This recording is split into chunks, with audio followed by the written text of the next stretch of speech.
Hello, welcome to this episode of Dynamics of China. We are here inside this Sanxingdui Museum in Guanghan of southwest China's Sichuan province. I'm reporter 𝐂𝐡𝐢𝐬𝐞𝐫𝐢𝐞𝐬. I'm 𝐂𝐡𝐢𝐬𝐬.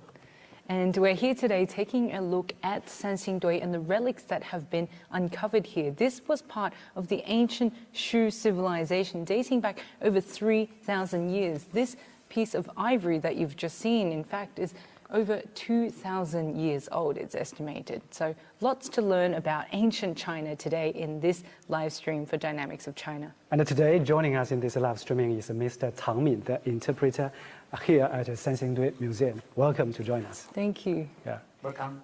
Hello, everybody. So I'm the museum interpreter 𝐶𝐤𝐼. So now we're standing here is the first gallery. It's a comprehensive gallery. So this gallery was open to public since the 2004. Okay, so the reporter, please follow me. Yes. Yeah. Okay, so first of all, let's have a look at this picture. You will see the left side, some artifacts are still from the Sanxingdui side. And the right side, those artifacts came from LR places of China. So this picture want to tell us some cultural exchange between Sanxingdui and the LR places of China 3,000 years ago. Yeah. Give us some examples. Yeah. For example, so let's have a look at the 𝐒𝐲𝐞𝐬. 𝐒𝐲𝐞𝐬 are still from Sanxingdui side. And the right side, you see, this is large 𝐒𝐲𝐞𝐬, which came from 𝐒𝐢𝐬𝐬𝐞 culture in Zhejiang province.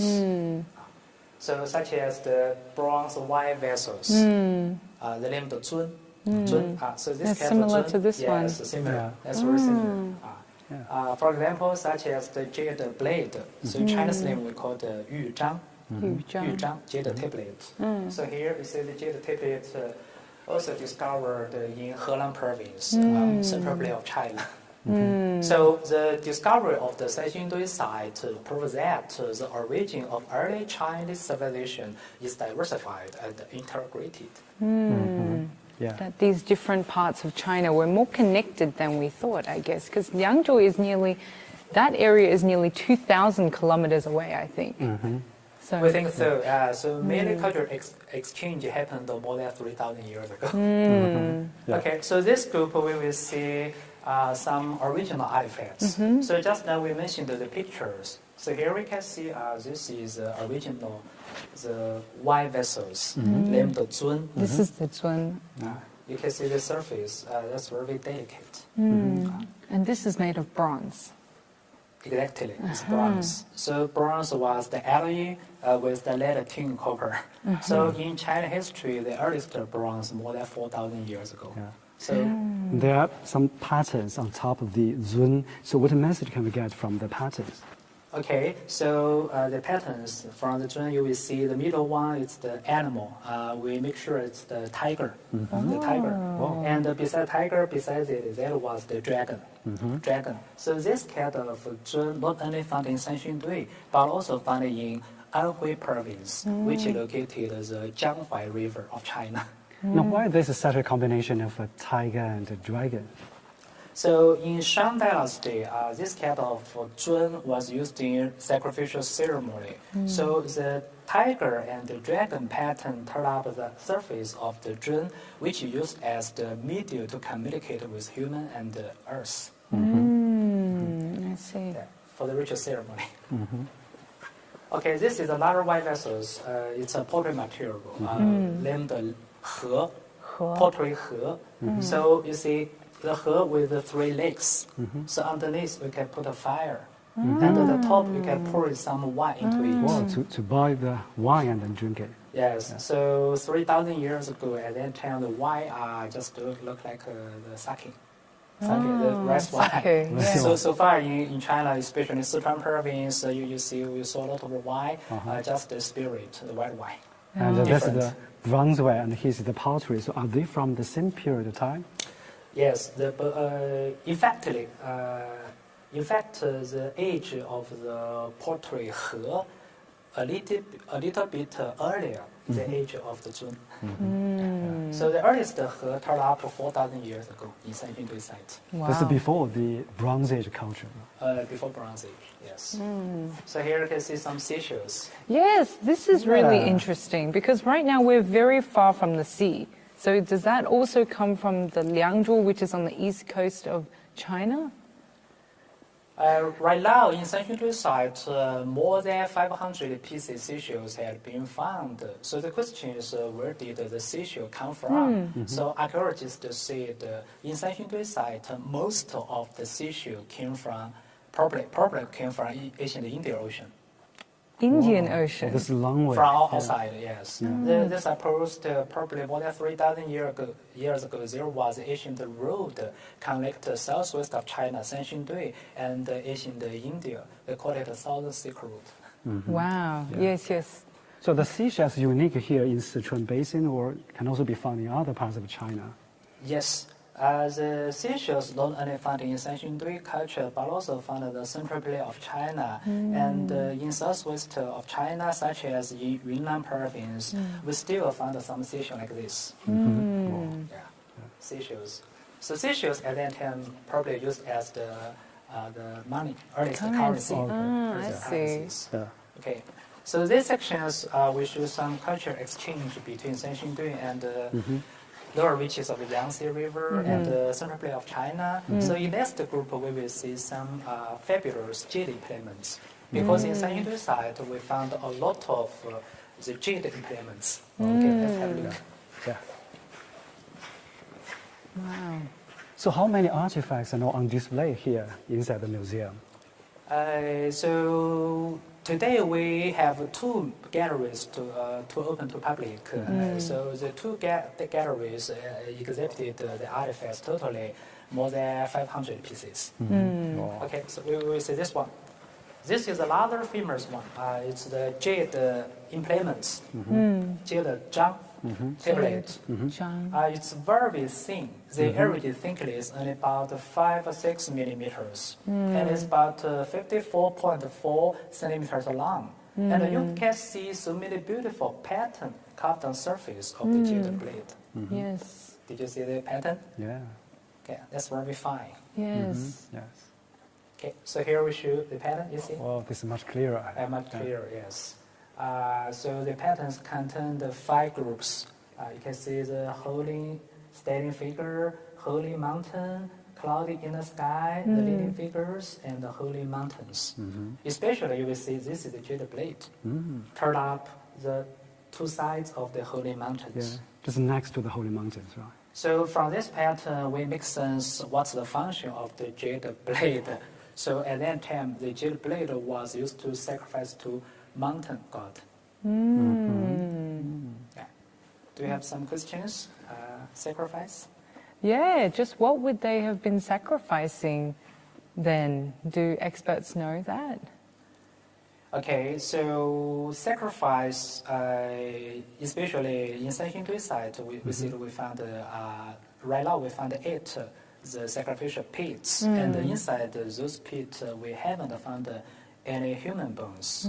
So especially in Central America, the Mayan and the Aztec, they used some human sacrifice. Yeah, and that's here right. we supposed probably they used some animals such as the pig or ox, and it are animals instead of the human sacrifice.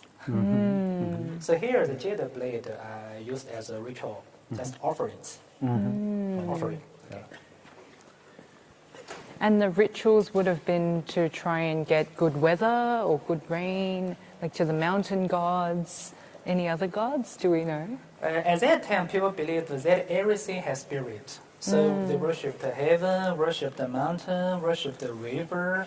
So that primitive religion looked like shamanism. Wow. Similar. Yeah. Everything has spirit. Wow. Yes. So here we can see this is another famous national treasure, bronze human statue. It was found in number 2 sacrificial pits in 1986. But when we found it, this was not intact. Okay, so here we see we just repeat it for several times. Right. And it's about 2.62 meters high and 180 kilograms in weight. The most unique things about it is that what was he holding in his hand? What's repeating? Yeah, there are big holes. What was he holding? I think maybe the the elephant tusk, like the ivory, the piece of ivory we saw before. It seems to be the right size. Okay, so my guesswork might be the something holy like the jade, maybe jade ware or maybe a rod. Yeah. Okay, so about what was he holding in his hand, right now there are so many different point of views. Some people say, like you said, hold the elephant ivory, like you said, hold some jade implements. For me, I thought probably this human statue holding the holy snake. A snake. Because in Sanxingdui side, we found a lot of holy animals, such as the holy snake, holy dragon, holy birds. So for me, I thought probably hold the holy snake. Yeah, so back in the ancient times, people worshipped those kind of animals, right? Yes. So at that time, the different tribe worshipped different animals. Perhaps the animal should be the totem of different tribes. Okay, so back to this bronze figure. So is this the biggest one ever excavated from the pits? Exactly. Right now, this standing figure was one of the largest human sculpture during the Shang Dynasty more than 3,000 years ago. And do we know who he is or what this was used for? Archaeologists thought this standing figure should be the king and the religious leaders of the ancient Shu kingdoms at that time. Yeah, I can also see some patterns on top of the clothing, right? Can you tell us more about what message that the pattern carries? Yeah. Okay, so this standing figure dressed the three pieces clothes, especially the outer piece clothes is very fashionable and look like a swallowtail. And we can also see so many beautiful patterns on surface of the clothes. You will see there was a dragon-shaped pattern. So as we know, in ancient China, the cultural meaning of the dragon was the symbol of the super powerful. So the dragon-shaped pattern means this clothes should be the earliest imperial robe. Wow. So he should be the king. Yeah, of top ancient Shu. ranking, someone. Yes, I think so. Yeah. Thank Oh, you. really interesting. Okay, except the bronze standing finger, we will see another national treasures. It's the gold. Gold material. It's the gold scepter. Okay. So the gold scepter is about 1.42 meters long, and the outside was the gold foil wrapped the wooden stick inside it. So now the wooden stick inside it carbonized. Yes. And you can see the surface. There was a pattern which contained the three parts. So the pattern was about 46 centimeters in length. You see the patterns such as the human face, the fish, and the bird. And the arrow crossed the bird and fish. So What does that mean? Yeah. experts say the pattern of the gold scepter was the symbol of the third generation of ancient Shu, who named Yu Fu. Yu Fu in English means the fish hawk. It means this gold scepter could be the symbol of the super powerful beings for the third king Yu Fu. The fish hawk. Okay, Fish hawk. Wow. Yeah. So in English, probably people call it osprey. Oh, osprey. Osprey I means see. the bird swimming in the river catch the fish. The fish hawk. It's remarkable how well preserved it is, these engravings, after thousands of years. Yes, that's very precious. So that's very particular. 3,000 years ago, we find such a beautiful gold like this. So what's the purpose of producing such a scepter? Does that mean the power or something? Yeah. Right now, experts say the function of the gold scepter should be the symbol of the absolute authorities. The emperor and the king use it. So maybe that's the thing holding by that, bronze figure, right? Some people think so. You'll fall. Yeah, but it's small, right? Yeah. A bigger version of this. But for us, it is still a mystery. Yes. It's very impressive. Okay. Yeah. Okay. So except the gold scepter, here we will see the most famous bronze artifacts found in Sanxingdui site. Wow. That's so diving tree. amazing. People always call it the holy tree. Holy tree. So when we found it, this was not original one. So many small pieces. So then we repaired the holy tree almost for 10 years. So this holy tree was about almost 4 meters high, and it's about 500 kilograms in weight. Wow. And So when it was discovered, it's kind of like scattered around in the pit, right, into pieces. so this holy tree was found in number 2 sacrificial pit in 1986. So you can see the structure of this holy tree. It contained 3 parts. So each part had 3 tree branches. We will see the holy bird standing on each footboard and expanding the wings. In ancient Chinese folk story, people say the holy bird should be the messenger of the god. So every day, the holy bird carried the sun fly in the sky. So we mentioned here the holy bird expanded wings. What does it mean? They said it's the symbol of the sunrise. Wow. So it means if the wing of the bird was declined, so it's a symbol of the sunset. Okay. I see. So we say the cultural meaning of this holy tree reflected the ancient sun god worship, Okay. sun god tree. Okay. Sun God tree. So you said this tree was found in many pieces in pit 2. How long did it take for them to put it together? Do you know?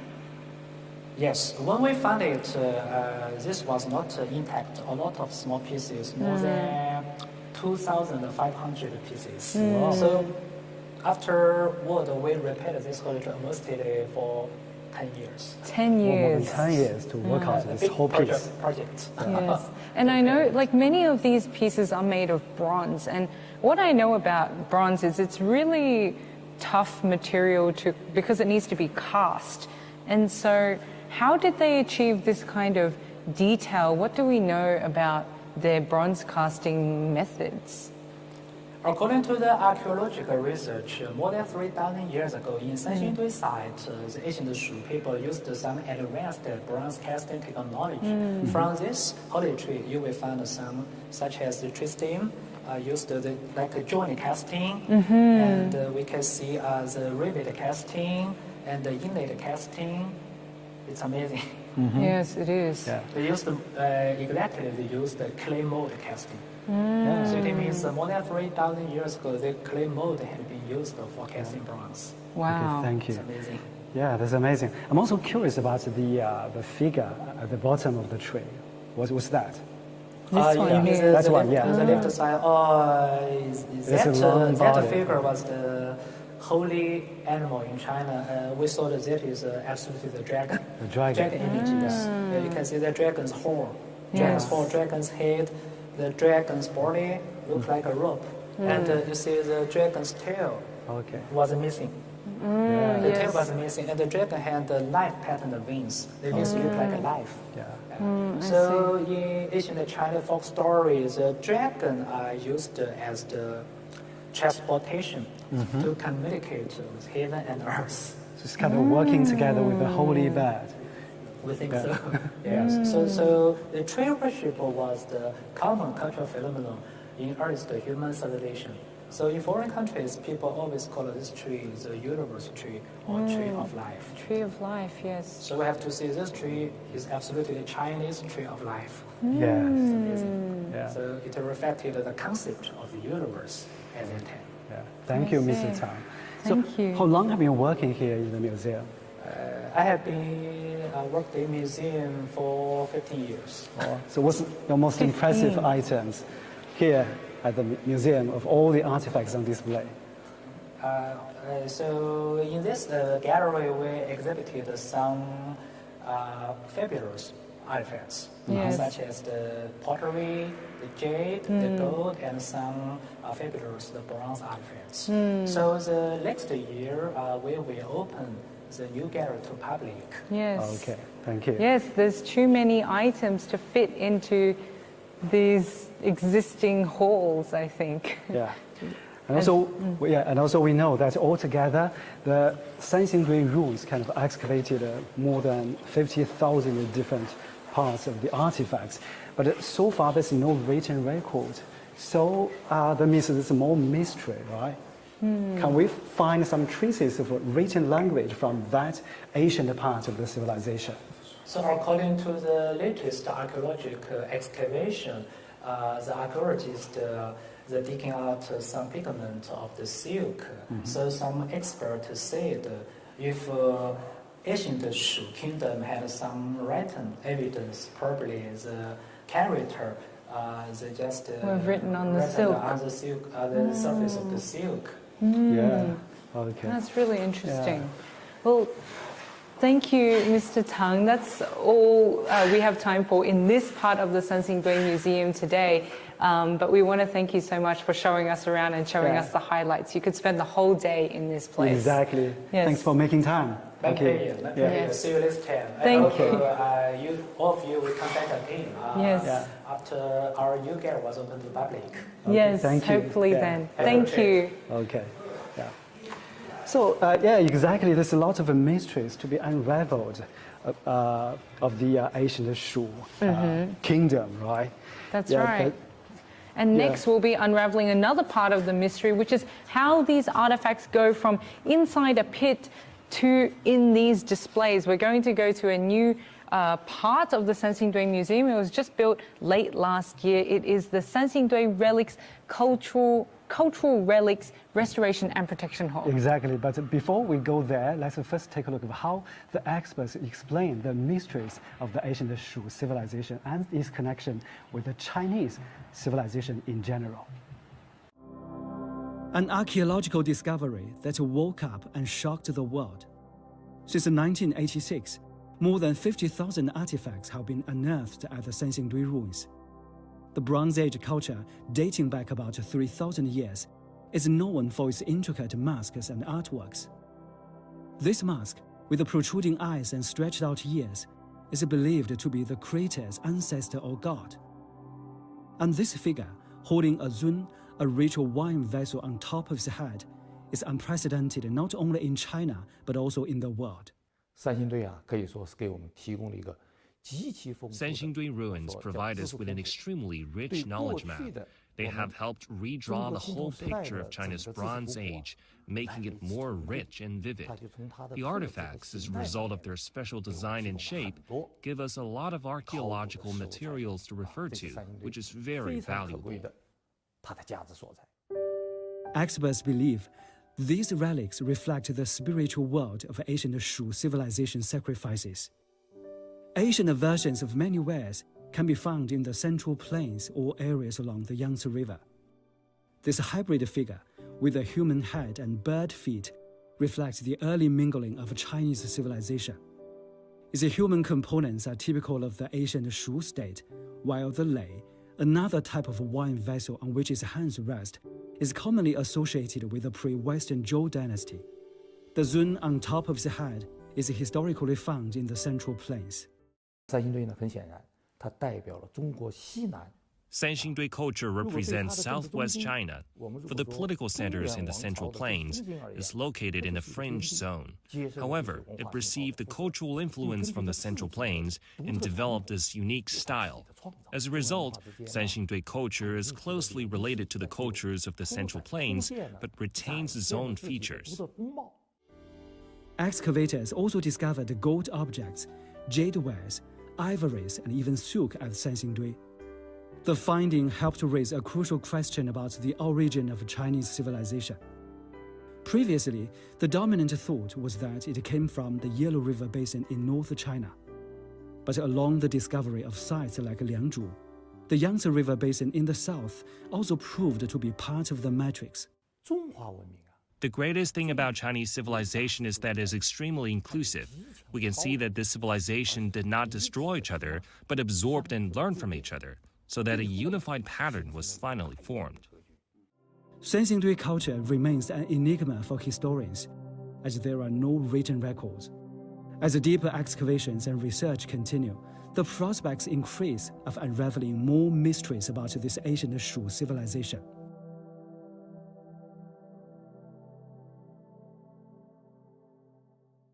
Welcome back. We will just move to this new location, the Restoration Hall here at Sanxingdui Museum. Yes, really excited to give you a close look at how these relics are cleaned, repaired and restored before you get to see them on display. So we'll take you through now. Yeah, let's go. For a closer look. So this kind of is a public space. This means visitors can get inside and experience the restoration process. That's right. I think that's the most exciting part about it. But we're going to have our guest here today tell us more because she's more well acquainted with this space. This is conservation worker Miss 𝐂𝐡𝐢𝐬𝐞𝐫𝐢𝐞𝐬. Welcome. Welcome to join us. Thank you. Yeah. Hello, everyone. Yeah. So talk us through, why don't we start in this side of the room? This is the storage Room, yeah. As we can see, our center is divided by a glass wall to two parts. Here where we're standing is a visiting room for our visitors. And in the work area, another side of the work area, we have storage room. And we have a restoration room for different type relics, like pottery, and jade, and bronze, and ivory. I see. Well, take us to this storage room. Maybe you can tell us about some of the pieces here. Yeah. Do you know where they may have been excavated? All these artifacts are newly unearthed from the number 3 and to number 8 sacrificial pits. Can you tell us more about the bronze figure? It was from the number 4 pit. I remember there are three of them, a total of 3. We can see one of them are displayed on our exhibition already. Okay, we'll have a look at that later. Because all these new artifacts will be undergoing the restoration work here in our center. Yeah. And so tell us about the kinds of materials that you have to repair and restore. Like what's the most difficult material to deal with? As we know, most artifacts, all the artifacts are buried underground for more than 3,000 years. So they are in bad condition when we take it out. So for different type of relics, for instance, bronze, if they are in very bad condition, they have corrosion, they were broken or something else, we need to take some reinforcement measurements timely on the archaeological site. And for elephant tusks, the mastering measurements are most necessary. Can you tell us what's about the function of this part of the restoration process? Oh, we can see these 2 boxes. They belong to number 5 and number 6 pit. Yes.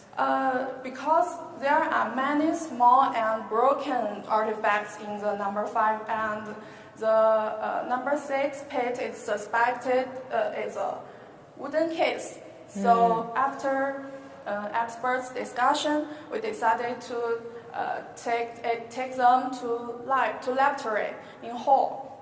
So the whole thing can be transferred here. Yeah. Wow. It's easy for us to continue our work. Wow. I see. Yes, I guess it's more of a controlled environment here.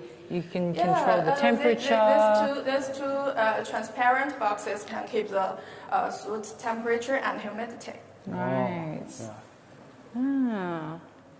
It's really interesting being able to see inside the lab like this. Because our restoration center is the first exhibition in China to show visitors how our conservators are working.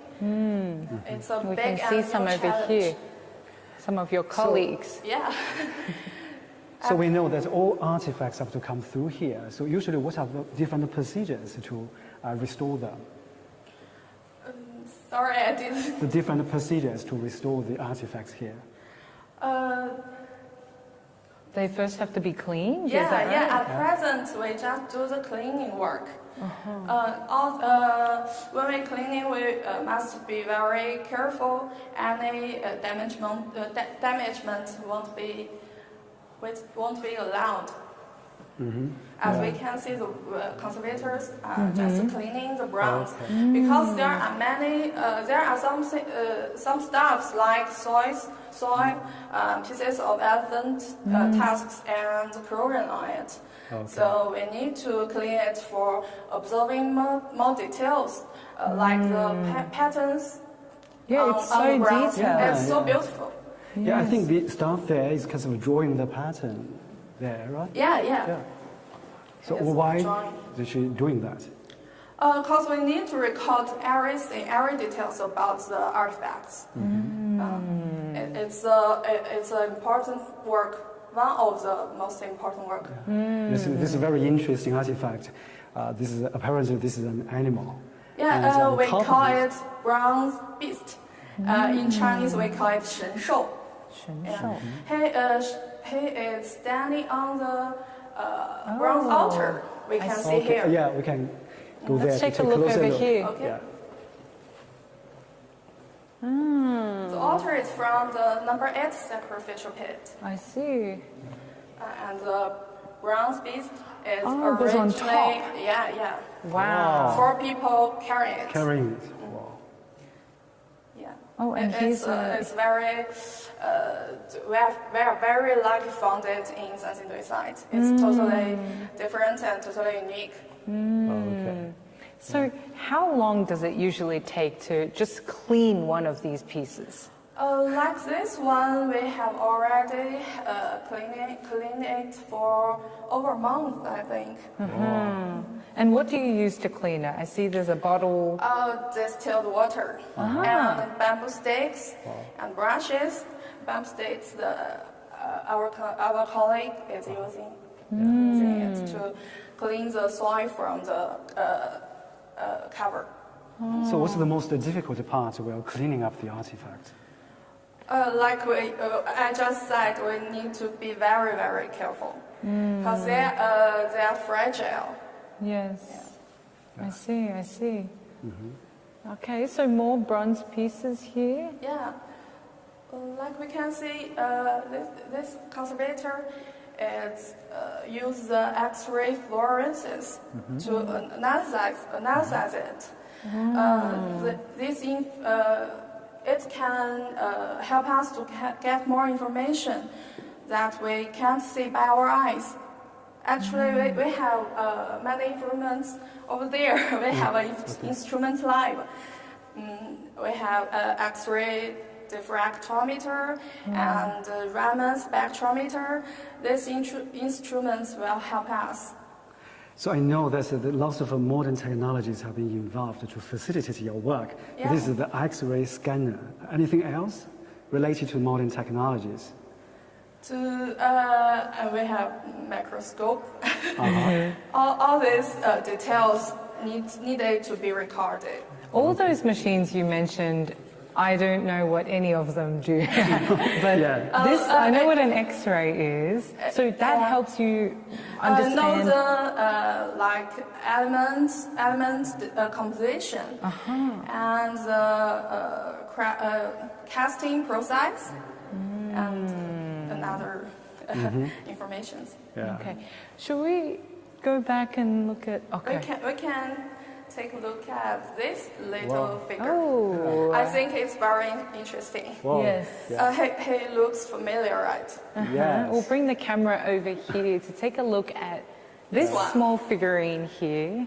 He's very similar to the giant bronze standing figure in our comprehensive gallery. Oh, the big bronze Yeah. standing figure. They are very What's similar. that holding in the hand? Like a bird-shaped thing, but we still don't know what its exact use. So maybe the bigger version may also have been holding something like this? Yeah, it's a possibility, but there are some differences between them. The hand gesture and the little finger His little finger is very cute. Whoa. And we can look at the feet. Uh-huh. He wears funny shoes, they but the point giant up. one The other one is doesn't. barefoot, right? So the shoes that kind of unique among all the findings here at the Sanxingdui Ruins? Yeah, yeah. This shoes, I remember it's unique shoes.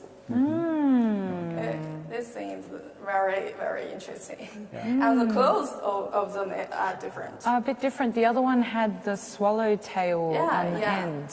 Yeah. Yes. It's very excited to find the very unique things in Sanxingdui site. Yeah. Well, over there I can see someone is working on that task. Yeah, elephant tusk. Wow. We found a total of 756 tusks in all the pits. And we have 756. Yeah. Wow. We have done the cleaning work of them. You can see he is cleaning also the soils. Yeah. And I've read that with this ivory, it's particularly difficult to handle because I guess it's a organic material and it's been decomposing. They are very, very fragile. We can see the materials under it is used to reinforce the tusk. So it doesn't fall apart. Yeah. It's plaster or clay or something? Sorry, Plaster. I don't know the English name. We call it 石膏 in Chinese. It's a plaster. Yeah. Okay. So can you describe the kind of a procedure the staff is working on it? Yeah. We can see he used the brush to That's water? distilled water and to gently Moisturize it. Yeah, moisturizing it, and the materials tissue we put them in the distilled water and just cover the tusks. Yeah. It's also one way to keep the humidity level inside. It can avoid the cracking, avoid the tusks from cracking because of the sudden change in the environmental humidity and temperature.